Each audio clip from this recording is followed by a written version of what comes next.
Approach, seeker, and ask, for this is the Oracle Podcast, and I am your host, Casey Budge. I'm joined, as always, by my co-Oracle, Blake. Just a reminder that these podcasts are recorded in 4-episode chunks, available on YouTube as live streams. We record them the second Wednesday of every month, and we'd love if you guys would come and hang out and watch as they're recorded live, or go back and comment on them after the fact. But without any further ado, enjoy the second episode, 3 Old Ladies Knit the Socks of Death.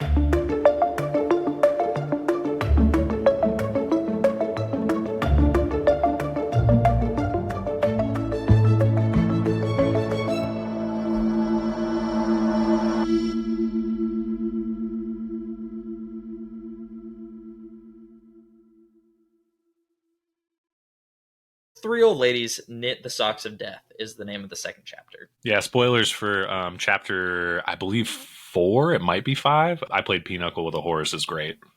I played Pinochle with a Horse is a phenomenal thing. However, as I've played a lot of too much Pinochle in my day, and as someone who has played a lot of Pinochle, I don't know if Double R knows the rules of Pinochle, so it kind of bothers me reading it. But that's beside, or maybe I don't know the rules of Pinochle and Double R does, but. Either way, it's not. I felt the same way actually, because I grew up in a big card playing household. Like we would go visit my grandparents in Washington all the time, and like big card playing household. It wasn't like just Pinochle. We played like all kinds of every single card game that anybody ever wanted to play while we were there for like our week vacation or whatever growing up. But I did play lots of Pinochle, and I also like reading the Pinochle sections of this book. I was like, I'm not sure if that's how we played Pinochle. I don't know. Maybe we're playing different versions of the same game, but I don't think you know how to play Pinochle, my man. And that continues to be Triple RJ. Be honest, you ever play Pinochle? And that continues to be true throughout the book series. So if you're here for cutting edge Pinochle gameplay commentary, do not come to the Percy Jackson series. I fear that you will be sorely disappointed. I'm gonna shit a brick if in book 2 they're playing like golf. No, they continue to play Pinochle all the way up through like the sequel series and stuff. They love Pinochle. Cool. So it's just the Greek god's favorite card game. Yes, exactly. Spoilers. We don't know the Greek gods yet. If anybody ever asks me to break down Percy Jackson after this, I'm gonna be like, oh yeah, it's this book about a junior high age kid, and he plays Pinochle against all the gods of Olympus. He shoots the moon against Zeus, and he becomes the king of the gods. So, 3 Old Ladies Knit the Socks of Death. Sorry, we're getting way too caught up in this Pinochle discourse. Listen, I will get more. I've been reading ahead, and I have a whole spiel on chapter 5 that I'm excited to go off on that rant.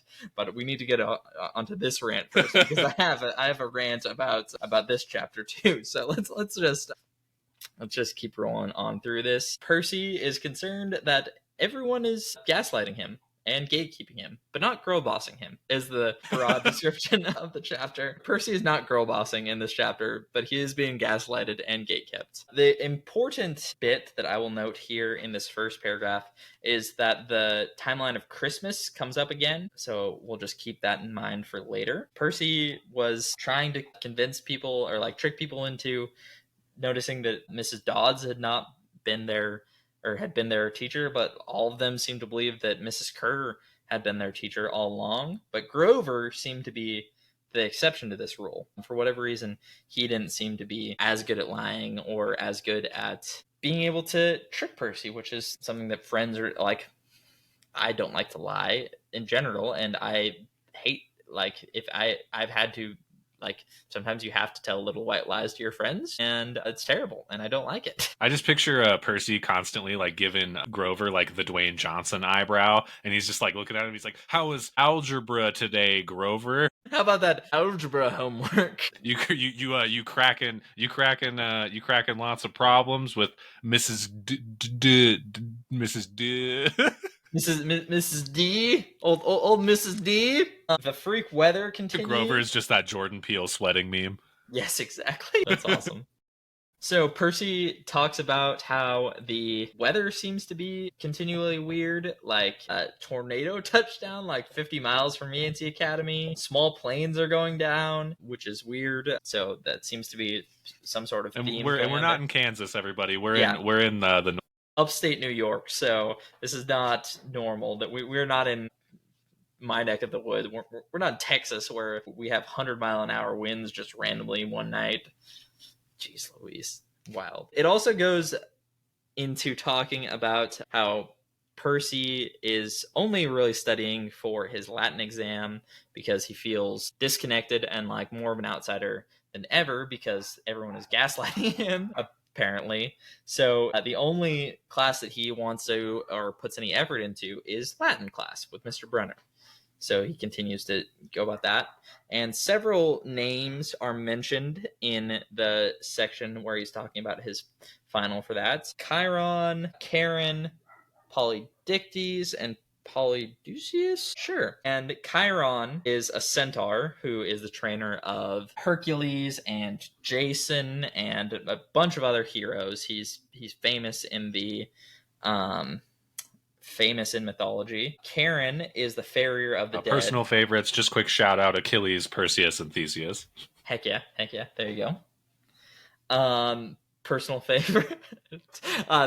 This is for the fans who have read later in the books, but my personal favorite hero that has been trained by Chiron and his ilk is Bob, the merman. We'll get to that at some point. Charon is the farrier of the dead, so he rows people across the river Styx. That's a cool mention of him this early in the series. The first P name that I mentioned earlier that I'm not going to try and pronounce again is the he is the guy who kind of takes in Perseus and his mother in the legend there, and he is eventually killed by Perseus.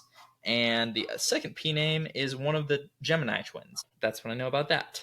Percy keeps studying, and he says that he's never asked a teacher for help before, but maybe if he talked to Mr. Brunner, he'd feel better about not doing well on his test. So he goes and talks to him because Mr. Brunner has been a good teacher, and he has let Percy know that he wants him to succeed and that he wants him to do well and that he can only accept the best from him.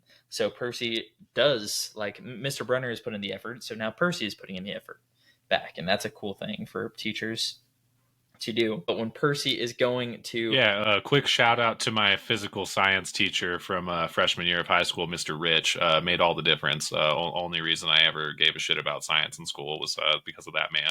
And I hope everybody is as fortunate to have a Mr. Brunner in their life that like pulled them aside and was like, "You're smart and you can do things."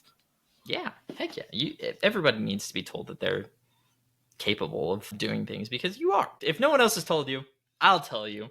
You are smart, you are capable, and you can do things. And I'm not a cool, wizened Latin teacher. I don't know that much Latin besides, like, I don't know all the terms that I use in my everyday life because, veterinary medicine uses a lot of Latin terms. But lots of Latin, lots of in my day. Yes, which is funny actually.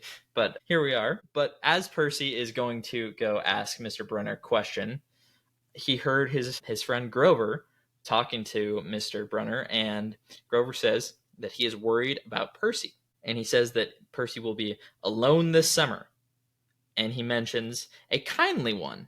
Now Blake, do you know what a kindly one is? Off the top of my head.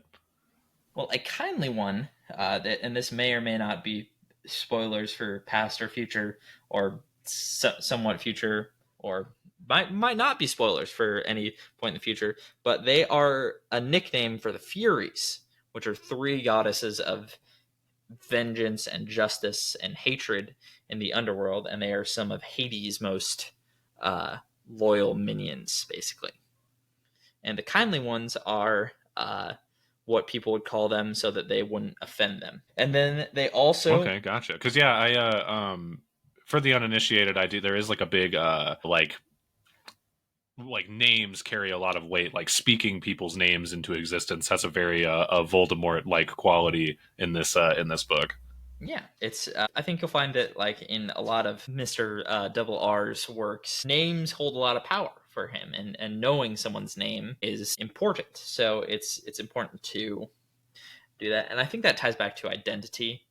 Like it's a theme of knowing who you are is important, and knowing who other people are can be powerful as well. It's about having and knowing your identity as well as showing your identity to people. But they also mention We might be detecting a theme here. that themes have been detected. Unlike the producers of the Game of Thrones show, these do have themes. This is an 8th grade book report.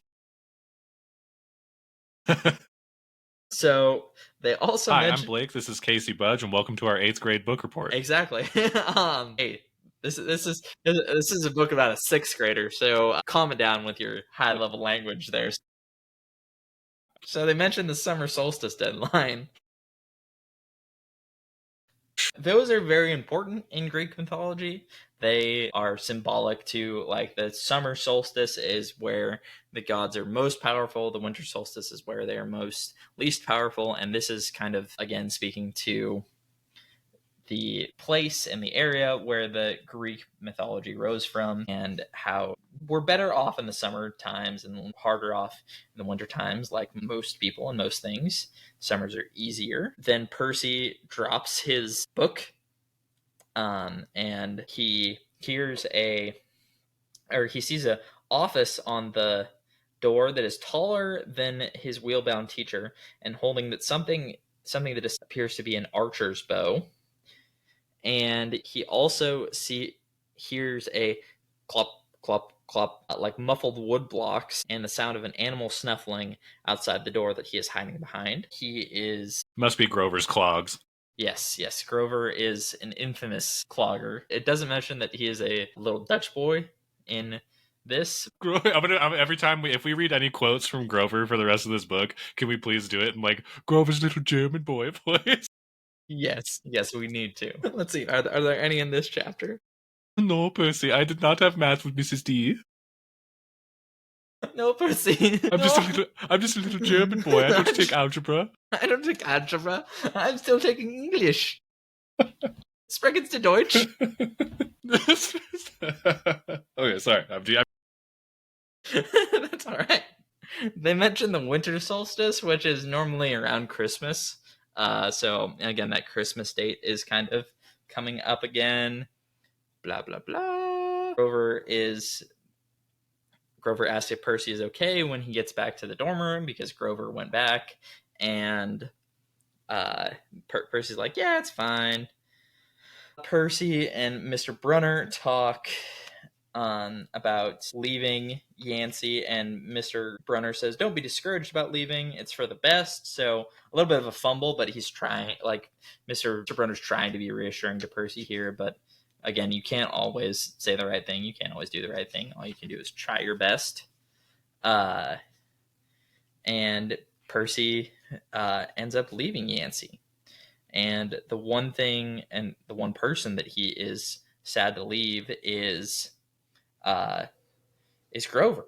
Percy also says, as he's getting ready to leave, that he's a nobody from a family of nobodies, and I just find that ironic for so many reasons, but just kind of the future that Percy has, and the way that he sees himself now, and the way that he'll see himself eventually, is jarring, to say the least. I think that it's fun to see where he starts off, and fun to see where he ends up. So yeah, and a nice especially like six, like when you're in the, I don't know, like maybe middle school is a little too early to be like I mean, maybe not, honestly. You're in formative years, right? Like you're in this like pre-adolescent phase of your life where you're kind of becoming the person you're going to be. I mean, it's very easy, I think, for a lot of people to feel kind of like guidanceless in those years, especially if they don't have like strong like mentor figures around and things. Like I think it's a very identifiable trait of Percy's to be like, I'm just some dork from nowhere that can't do anything. And then you have people around him like Mr. Brunner kind of setting the stage for like, hey, you might be some dork, but you can do things and you're going to be important, like whether you want to be or not. Yeah, which again is a theme of destiny, to quote the Calypso from the Pirates of the Caribbean movies. You've got a touch of destiny about you. For those of you It who is don't, kind of the fatal flaw of Harry Potter and like Percy Jackson by naming your book the protagonist of the story. Like you as the reader are just kind of like automatically in for like, yep, we know like something's gonna happen to this guy. yeah, okay. Like what a boring book if like he was just like, yep, I was a normal kid, and I guess like that's the whole hero's journey thing is like every day something happens. I would love a bait and switch where Percy Jackson grows up to be like a tax man and the whole book's about Grover. Percy's an accountant and Grover lives this. Percy Jackson and the Lightning Thief, and the whole book is told from Percy's like position, where he's just like texting Grover all the time. Like and Grover's just telling him like, yeah, I'm like you know fighting chimeras, and I just recaptured lightning from the gods, and everyone's real pissed at me up here because I threw away an ancient artifact. And then like the reply is just Percy Jackson's like thumbs up emoji. LOL. LOL. Classic Grover. Grover. He sends up a GIF back. It's the Macho Man Randy Savage, like Slim Jim, like, oh yeah.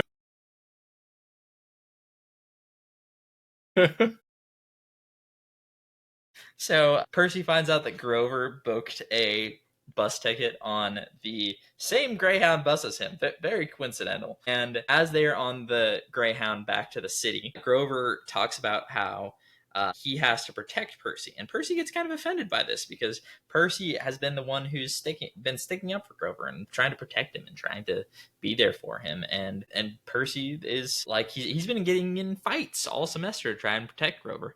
The thing that got him pretty much expelled was a fight over Nancy Bobfit dumping her lunch into Grover's lap. So like Percy's understandably a little bit upset about this, but Grover hands him a business card that says Grover Underwood, Keeper, Half-Blood Hill, Long Island, New York. And I haven't read the first book of this series in a while, and when I read that, I literally got chills with how excited I am about that, because like there's so much yet to come in this, and it's just the first mention of Half-Blood Hill and send shivers down my spines. And I know that a lot of people will probably share that experience. Like it's so good to be back in these books. I haven't read it in so long, and it's so good. So we continue. The bus breaks down beside a roadside stand where three old women are sitting with like a bounty of fruit and delicious looking cider, and like they've got all sorts of fruits. And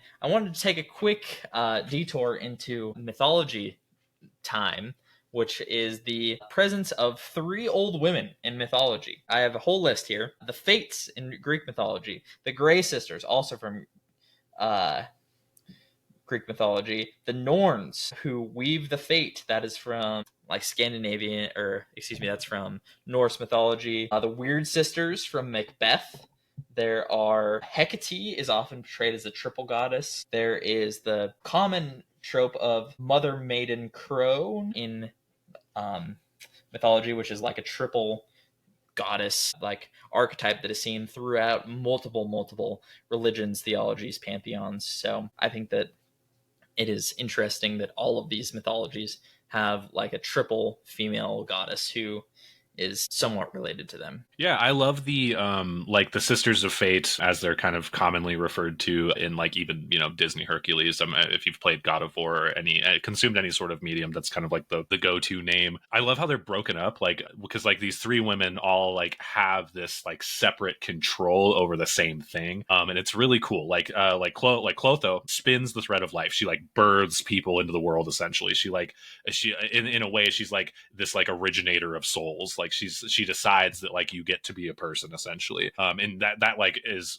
hierarchical all the way like to gods, and like these they're kind of depicted as like having immense influence over immortals and mortals. And then Lachesis, the like middle sister, measures the thread of life. So like once the like the thread is like woven, Lachesis decides how long it's going to be. So she like gets to like basically it's coming out of the mill, it gets to be like 3 feet long, and she's like, all right, that's all you get. And then at the end, and basically that like the idea is that thread exists as long as you are alive in this like massive tapestry weaving that these sisters are doing. And then Atropos, the last sister, is the one that actually like is holding the scissors. She decides when the time is to cut that thread of life. Like once it has reached its end, she is going to snip that person's journey. Yeah, it's checks and balances. It's in lots of myths, the three sisters of fate have more power than even like Zeus or like any gods and titans. They rule above the Olympians and everyone else because they are fate. They rule fate, like they are a higher law. So I think that is very cool as well. But they're knitting these. You know, Zeus and the boys are sending those girls a fruit basket and a Christmas card every year. Every year, they're getting the nice chocolate. They're getting the nice thing of chocolates. They're getting stuff at Christmas too. I mean, every time. I never missed a birthday card. Saturnalia, they're getting extra big goat head for Saturnalia. So these three sisters are knitting these huge pair of socks, which I think is hilarious that it's socks. I don't know why, but that's just so funny. And they're looking straight at Percy, and the middle sister, anachronism. It's supposed to be the end sister who cuts the thread. 0 out of 10, -6 stars. Garbage book. It is kind of a confusing analogy because if you think about it, like the length of the yarn or like is supposed to signify the length of someone's life. So like do you always cut it off short? You know, like is she always like snipping it in the middle or like snipping it an inch from the end? You know. Yeah, the sister is like, we measured this twice. Like, we had 2 people measure this, and you cut it at the wrong spot. Like, we're supposed to. Lachesis is like, I measured 85 years, and Atropos is like 84, bitch. like it just snips off like the last centimeter. And that's why people never get fulfilling like moments with their kids, is because they would have in that next year of their life, but Atropos has to be petty. Atropos has to be the one with the scissors, has to be holding the knife. I see how it is, man. And Percy swears that he heard the snip across 4 lanes of traffic. So yeah, they cut the thread of life. So signifying that someone is going to die coming up, which I think is an excellent piece of foreshadowing and excellent work by Double R to kind of foreshadow that a loss or a death is imminent in the future. And that's kind of the... Something's in the air. We know it's coming. Something's in the air. And that's pretty much the end of the chapter. Percy and Grover are just talking. Percy promises not to promises to let Grover walk him home. And Grover looks at Percy and like he's trying to pick the flowers for his coffin. So yeah, less than ideal. I don't think they ever mention in the book, Triple RJ over here, he doesn't mention Grover's reaction to the thread being cut, correct? Like, does Grover not, like, we can assume Grover probably didn't see it, or like it wasn't like for him? Yeah, he asks about what happened. He asked Percy about what happened. He said, you saw her snip the cord. And Percy says, yeah, so it seems like this was either only for Percy or only Percy saw it or that sort of thing. So it seems to be some sort of like a conversation they're having kind of after the moment. Exactly, yeah. So it seems as though it was for Percy. It was a sign for or about Percy. So yeah, and any last thoughts on chapter 2? Again, really, like, I love Triple RJ's like kind of display of Greek myth for like the uninitiated. I like each chapter I read, whenever he was like breaking down like Greek mythological concepts or presenting them to the reader, especially for like, you know, a 6th to 8th grade reading level or whatever. It's cool to see him grab these concepts and kind of like streamline them in a very like through a simple analogy, very quick and to the point. It's like, it's not going to sit here and break down every single square inch of it for you like you're stupid, but it's like going to give you like just enough information to A, pique your interest and be like, oh, what is this about? But B, like if you don't know anything about Greek mythology or anything, like you're still getting sort of like the gist of like that these 3 women are important, that these 3 women are representative of something. Yeah, I mean, this is not like a terribly long chapter. Like the first chapter was so action packed and longer than this first one is, but this chapter seems to hold the same weight and the same narrative purpose as the first one. So it placed a lot of emphasis on these sisters without them having to have a lot of page time or a lot of screen time. It's really quick and concise, and it really makes it gets across the point that these are important, like this is important, but it doesn't dwell on it overly long, and it doesn't take forever to talk about it either. So I like that. Yeah, and like pacing wise, I had mentioned pacing in the first chapter. I like that we have two questions up in the air now. Like it wasn't like what happened to Mrs. D and then like immediately resolving what happened to Mrs. D and moving on to the next thing. It's like what happened to Mrs. D is still very much like what did happen to Mrs. D, and then we're kind of like we're hooked in the first chapter by saying like what happened to Mrs. D, and then we get to the second chapter and we're kind of given like a second piece of bait to be like, okay, what are these sisters about? And then like where he's like stacking up questions, but not in a way that is just like creating like this like cluster of like unanswered questions where like I don't feel like there's too much for me to be grabbing onto, but there's enough interesting concepts for me as a reader to be like, okay, cool, where's chapter 3 going? I feel like his pacing in general, just what I'm getting at is like I like the way he is kind of like rolling this story out and like giving you a constant incentive to turn the page and get into the next chapter.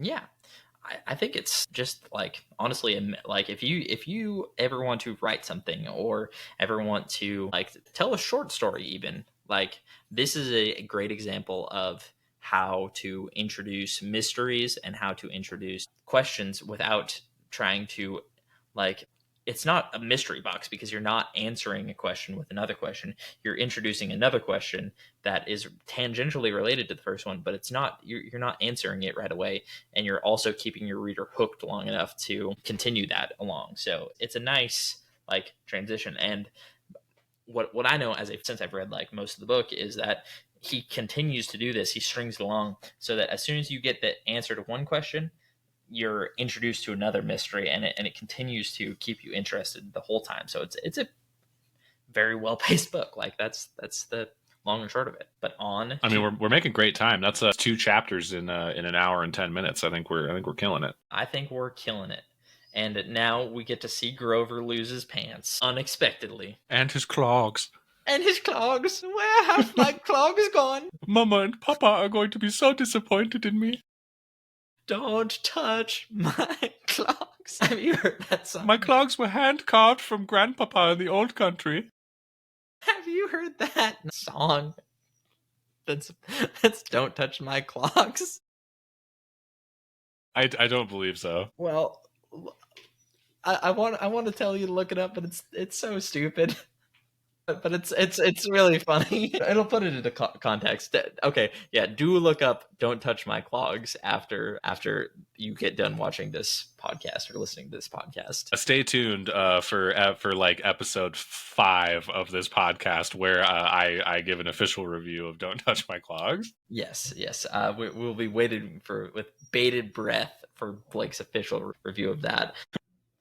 And that wraps up the second episode of the Oracle Podcast. 3 old ladies knit the socks of death. Join us back next week for our third episode. Grover unexpectedly loses his pants and maybe his clogs. We're not sure about that. Thank you so much for listening this far into the podcast. I really appreciate it. If you've listened this far, please be sure to give us a rating on whatever podcatcher you're listening on, especially if you're listening on Spotify or Apple Podcasts. It really helps to boost us up. If you're watching on YouTube, be sure to like and subscribe. That helps out a ton. Be sure to reach out to us on our social medias. We're pretty active on Instagram and Twitter or X, whatever, and Blue Sky and Tumblr and Reddit. So be sure to find us on all of your social medias and shout us out. We'd love to hear from you guys about some of your thoughts on the episodes, some of your thoughts on the chapters, some theories that you might have going forward. If you're reading along with us, that would be so cool.